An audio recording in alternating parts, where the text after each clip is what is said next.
And to other stories, it has been nearly 3 years since Captain Ibrahim Traoré took on the reins of leadership in Burkina Faso, and there is a speculation in Western media of the type of government that he runs and if it's a democratic one.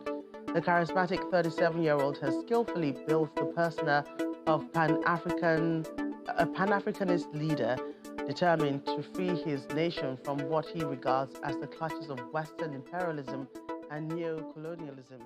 Just a few years ago, Burkina Faso was widely viewed as one of the world's most vulnerable nations, grappling with insecurity, economic dependence, and limited infrastructure. Today, under the leadership of Captain Ibrahim Traoré, the narrative is changing fast. Since taking power in late 2022, Traoré has embarked on a wide-reaching national revival program.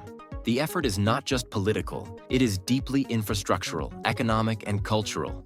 And it's being built from the ground up, not handed down from outside forces. One of the clearest symbols of this shift is Burkina, the revived national airline. After a 6-month suspension, the airline relaunched in October 2024 with a brand new Embraer 190 aircraft acquired through diplomatic efforts with China. This sleek, fuel-efficient plane now connects Ouagadougou to cities like Accra, Abidjan, and Bamako, bringing regional mobility back into Burkinabé hands. And this is just the beginning. Plans are underway to expand the fleet and restore Burkina Faso's place in regional aviation. But Traoré's focus is not limited to the skies. On the ground, economic sovereignty is taking root, one cashew at a time. In a major milestone, Burkina Faso unveiled a massive cashew processing plant capable of employing up to 50,000 people.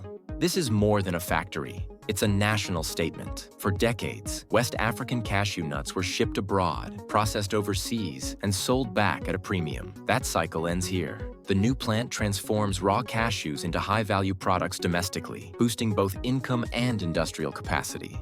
This is the broader strategy Traoré is pushing: value retention, local employment, and independence from the old global system. In October 2024, the country also opened the Burkina Faso Postal Bank, a project that had been stalled since 1988. With $25 million in initial capital, the bank is targeting financial inclusion across urban and rural areas. It offers savings accounts, loans, and financial services tailored to young people, women, and rural communities long ignored by traditional banking systems. For many, it's their first real chance to build credit, access loans, or simply save money securely. Agriculture, long seen as the country's economic backbone, is being modernized as well. A brand new tomato processing plant in Bobo-Dioulasso, funded entirely by citizen contributions both at home and abroad, is now up and running. It processes 100 tons of tomatoes per day and is expected to generate billions of CFA francs in revenue over the next 5 years. This not only creates jobs, but also helps farmers avoid the devastating post-harvest losses that have plagued the sector for years. What's striking is that many of these developments are not imposed from the top, they are participatory. The tomato plant, for instance, operates on a popular shareholding model where ordinary citizens are co-owners of national industry. It's a refreshing twist on nation-building. President Traoré has also declared war on imported second-hand clothes and European court attire. In its place, Burkina Faso has embraced traditional textiles. Government uniforms are now made locally using Faso Danfani, a woven cotton fabric deeply rooted in national heritage. Lawyers appear in African robes instead of European wigs, and public schools across the country have adopted traditional uniforms. This is not just cultural revival, it's industrial policy. Burkina Faso now produces its own police and military uniforms in a state-of-the-art cotton processing facility, reducing dependence on imports and creating jobs across the textile supply chain. And the airports? They're changing too. Bobo-Dioulasso Airport is undergoing an 80 billion CFA franc overhaul. The plan includes building a new terminal capable of handling 1.5 million passengers annually. Taxiways, runways, and aircraft parking zones are being modernized. New access roads are under construction. When finished, the airport will become a vital hub for tourism, commerce, and regional connectivity. Meanwhile, just outside the capital, the Ouagadougou-Donson Airport is nearing completion. Designed to replace the aging Thomas Sankara International Airport, this new hub will feature a 3.5-kilometer runway, scalable to 4 kilometers, and a terminal capable of serving 1 million passengers per year. It also incorporates environmental innovations, like a low-carbon concrete runway and a solar power plant to reduce emissions and dependence on imported electricity. But perhaps no sector reflects Traoré's urgency more than agriculture. In early 2024, the government distributed more than 400 tractors, nearly 70,000 tons of fertilizer, and thousands of motorcycles and water pumps to farmers across the country. A separate $200 million program was launched to train 8,000 young people in modern farming techniques and give them land to start their own agricultural businesses. A pilot program in Bagre even gave each student 2 hectares of farmland and equipment, sparking a wave of youth interest in the farming profession. For a country where food insecurity and youth unemployment have long walked hand in hand, this is transformative. Healthcare, too, is seeing its own revolution. With help from China, Burkina Faso is constructing 2 new university hospitals, one in Pala with 500 beds and another in Gaoua with 300 beds. These facilities will offer specialized procedures, including cerebral angiography, that previously required costly trips abroad. To complement this, mobile clinics are now serving rural populations with services like echography and colonoscopy. Vaccines are kept safe with new fleets of solar-powered refrigeration systems. The ripple effect is spreading. In January 2024, the government launched the Residential Initiative for Health, which includes 55 new community medical centers and 5 intensive care units. The message is clear: even in the country's remotest corners, no one should be left behind. And as if that wasn't enough, the biggest geopolitical shakeup came in the form of a regional alliance. In a move that shook the region, Burkina Faso, Mali, and Niger formally withdrew from ECOWAS and signed a treaty creating the Alliance of Sahel States, AES, Africa's only active confederation today. They plan to create a regional bank, a stabilization fund, and a shared defense structure. New biometric passports have been issued without the ECOWAS logo, symbolizing a clean break from the past. The alliance is not just about economics. It's about sovereignty, solidarity, and a new Pan-African vision that rejects foreign dominance. While many nations in the region struggle to maintain basic infrastructure, Burkina Faso, under Captain Ibrahim Traoré, is pursuing something far more ambitious: a full-scale internal reconstruction driven by local labor, local knowledge, and national pride. Perhaps no area illustrates this better than road construction. When Traoré took office in 2022, Burkina Faso had only about 3,600 kilometers of paved roads, an underwhelming figure for a country of its size. Rather than turn to foreign contractors, the government made a bold decision: train local workers and build the roads themselves. A fleet of 900 road construction machines was procured and placed directly in the hands of Burkinabé engineers.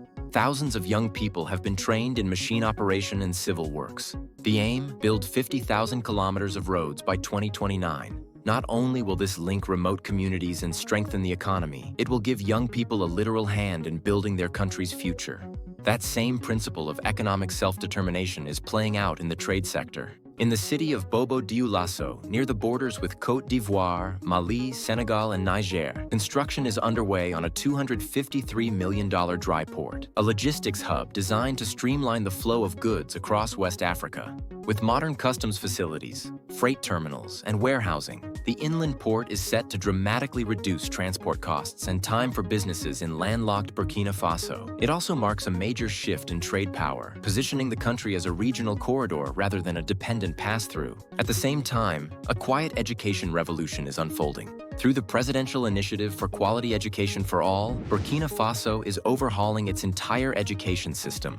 Over 250 schools have been reopened in conflict-affected areas. The government is building 44 new high schools, 39 lecture halls, and 10 vocational centers. A new polytechnic university is also in the works. But the biggest change? Education is now completely free, from primary school all the way through university. For many families, this ends decades of struggle just to keep their children enrolled. It's an investment in human capital that could redefine the nation's long-term trajectory. To support this growing student population, the government is also reforming curricula and increasing teacher training. Technical and vocational education is a key focus, with the goal of preparing students not just to graduate, but to work, innovate, and lead. In parallel with its educational reforms, the government is securing its energy future. One of the most surprising developments came when Burkina Faso acquired the Tema hydrocarbon port in Ghana for $70 million. This strategic purchase gives the landlocked country direct access to a coastal fuel storage facility, reducing its dependence on neighboring transit routes and avoiding fuel delays that used to paralyze major sectors. The move is backed by internal investment. In early 2024, a massive new storage site was completed in the western region, adding over 100,000 cubic meters of fuel storage capacity. For a country where electricity access remains below 25%, these energy infrastructure upgrades are not just technical, they're survival. But Traoré's most ambitious energy project yet is the upcoming nuclear power plant. In partnership with Russia's Rosatom, Burkina Faso is planning a $4 billion nuclear facility set to be completed by 2030. Once operational, it will not only provide domestic energy, but supply neighboring nations as well. This partnership with Russia marks a sharp pivot from Western-dominated energy networks and underscores the administration's push for technological independence. Beyond just generating electricity, the deal includes education programs, safety campaigns, and infrastructure support to help citizens understand and engage with nuclear energy. Another sign that this government is betting on long-term development, not short-term fixes. But Traoré's vision for national identity doesn't stop at the power grid. It's rooted in history, and nowhere is that clearer than in the Thomas Sankara Mausoleum. On the very site where the revolutionary leader was assassinated in 1987, the government is building a sprawling memorial designed by renowned architect Francis Carré. The centerpiece, an 87-meter tower with a winding ramp that visitors climb to view the city below, a symbol of Burkina Faso's difficult but determined climb toward self-reliance. The memorial will also house a museum, a public plaza, a library, and even a restaurant shaped like the map of Burkina Faso. For many, it's more than a memorial. It's a spiritual reclamation of a legacy long suppressed. The social infrastructure push doesn't end there. In Bobo Dioulasso, a geriatric hospital is being established to provide specialized care for the elderly, an often neglected population in African health systems. Nearly 100,000 retirees will receive free annual checkups and medical vouchers through this initiative. With an aging population and rising life expectancy, this is both humane policy and smart planning. Industrial development is also gaining momentum.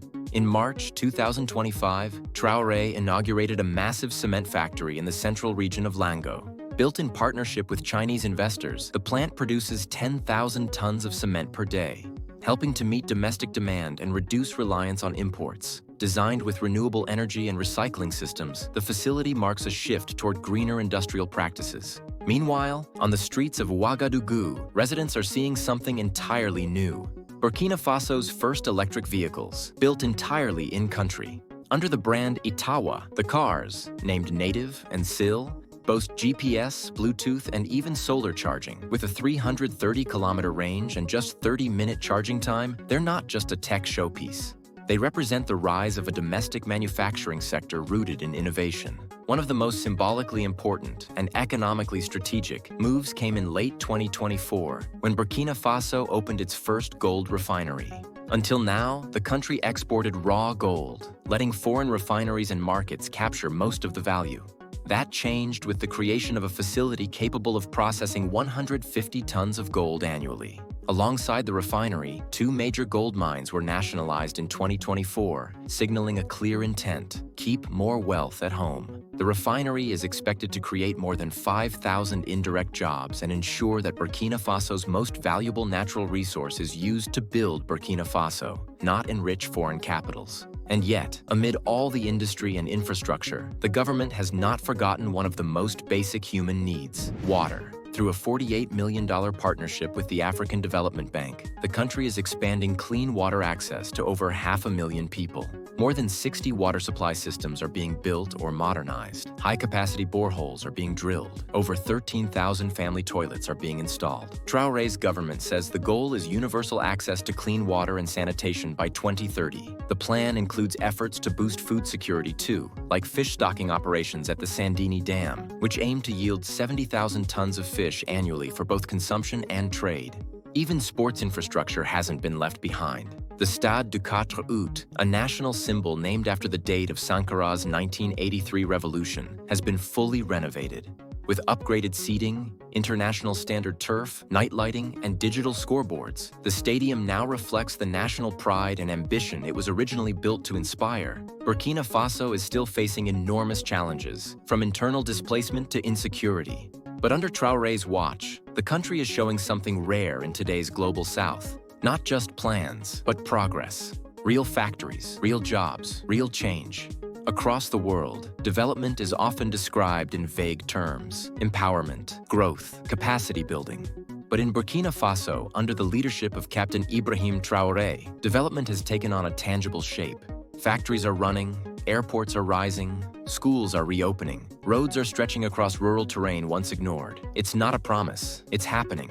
But the bigger story isn't just about infrastructure or policy. It's about a philosophy, one that is challenging the long-standing norms of how development in Africa is supposed to look. For decades, African nations were told that prosperity must come through foreign aid, foreign contracts, and foreign solutions. Traoré has rejected that model. What Burkina Faso is building today is a new framework, one rooted in sovereignty, national labor, cultural identity, and local control over resources. Consider the decision to nationalize 2 major gold mines in August 2024. That wasn't just a technical economic shift, it was symbolic. For a country where gold exports generated over $3.8 billion in 2023, taking control of mining operations is a reclaiming of economic destiny. And this is being matched with hard infrastructure. The creation of Burkina Faso's first gold refinery means the country is no longer just exporting raw materials for others to profit from. It is processing its wealth at home, keeping value, creating jobs, and training a domestic workforce. The same philosophy extends to manufacturing, where the launch of fully indigenous electric vehicles marks a major milestone, not just for Burkina Faso, but for Africa as a whole. In a continent often sidelined in global tech conversations, Itawa's locally produced electric cars are a signal that innovation isn't exclusive to the global north. That principle is being embedded across policy. In housing, for instance, over 1,000 social housing units have been constructed for internally displaced families, many of whom were previously living in temporary shelters due to conflict. Roads are being built by local engineers. Government offices are staffed by trained Burkinabé professionals. Teachers are being hired and equipped. Everything about this transformation leans inward. Not in isolation, but in self-priority. One of the most radical changes, one that few outside the country grasp fully, is cultural. In Burkina Faso's legal system, the colonial-era wigs are gone. In their place, African attire. Police and military uniforms are now produced domestically. School uniforms are made with traditional Faso d'Anfani fabric. The government has banned secondhand clothing imports, once seen as a symbol of poverty and dependence, and replaced them with a strong message: Africa must wear Africa. This cultural assertion is part of a broader realignment. Burkina Faso's exit from ECOWAS and its partnership in forming the Alliance of Sahel States, AES, is not just geopolitical maneuvering, it's an identity shift. Alongside Mali and Niger, Burkina Faso is opting for new alliances based on shared sovereignty, mutual defense, and post-colonial values. New biometric passports have been issued without the ECOWAS logo. A regional stabilization fund is being developed. Plans are underway for a regional bank. It's not just about leaving one bloc, it's about building another on African terms. And that rethinking of alliances is clearly reflected in foreign policy. The renewed ties with Russia, the rejection of the French military presence, and the language shift away from French as an official language are all part of a broader vision. It's a vision that says Burkina Faso is not a satellite state. It is a sovereign nation, capable of choosing its own partners, setting its own goals, and honoring its own heritage. Of course, none of this erases the real challenges the country faces. Burkina Faso still battles internal displacement, militant threats, and infrastructural gaps. Electricity access is still too low. Many regions remain vulnerable. The international community watches with both skepticism and hope. But what's undeniable is the clarity of direction. There is no mistaking what Captain Ibrahim Traoré is trying to do. His leadership is not scattered across donor frameworks and Western policy playbooks. It is locally anchored, visibly focused, and intensely ambitious. And people are noticing. Citizens who once doubted the possibility of change are now investing their own money in public shareholding schemes. Farmers who lost produce in the post-harvest season are now supplying food factories. Youth who once saw agriculture as a dead end are now being trained, given land, and supported in agribusiness ventures. It's not just about policy, it's about belief. For the first time in a long time, Burkinabé people are seeing their own fingerprints on national progress. In this way, Burkina Faso may be building more than infrastructure. It may be building a new kind of political culture, one that could influence nations far beyond its borders. Already, leaders across Africa are watching closely. Can a landlocked country, historically seen as one of the poorest on the continent, really lead a regional transformation?